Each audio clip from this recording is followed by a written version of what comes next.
السلام علیکم۔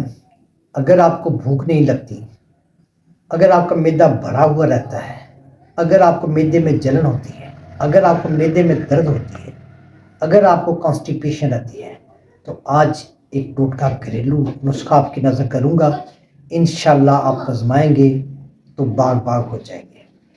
کھانا کیسا بھی پکا ہو، کتنا بھی مزیدار کھانا ہو، لیکن من کھانے کو نہیں کرتا۔ تو میں ہوں ڈاکٹر سید اظہر نقوی، دعا کلینک پورے والا سے۔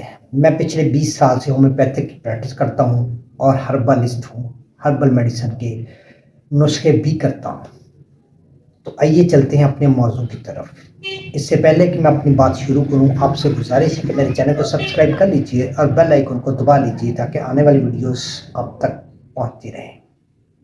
کرنا کچھ ایسے ہے کہ کالی مرچ 5 عدد کالی مرچ لینا، اس کو پیس لینا ہے، اور تھوڑا سا گڑ لے کے اس کو پیس لینا ہے۔ دونوں کو ملا کے پیسنا ہے اور اس کی گولیاں بنا لینی ہیں، اور ایک گولی صبح اور ایک گولی شام منہ میں رکھ کے چوسنی ہے، کھانی نہیں، چوسنی ہے۔ چاہے اس کے اندر زبان اس سائڈ پہ رکھ کے چوسو، ایسا ایسا چوسنا ہے۔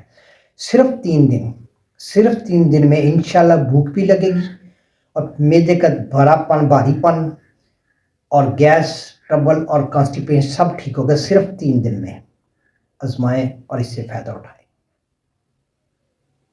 مجھے امید ہے کہ آپ کو میری ویڈیو پسند آئے گی، خود بھی دیکھیے اور اپنے دوستوں کے ساتھ گروپس میں شیئر بھی کیجیے۔ مجھے اجازت دیجیے، اللہ حافظ۔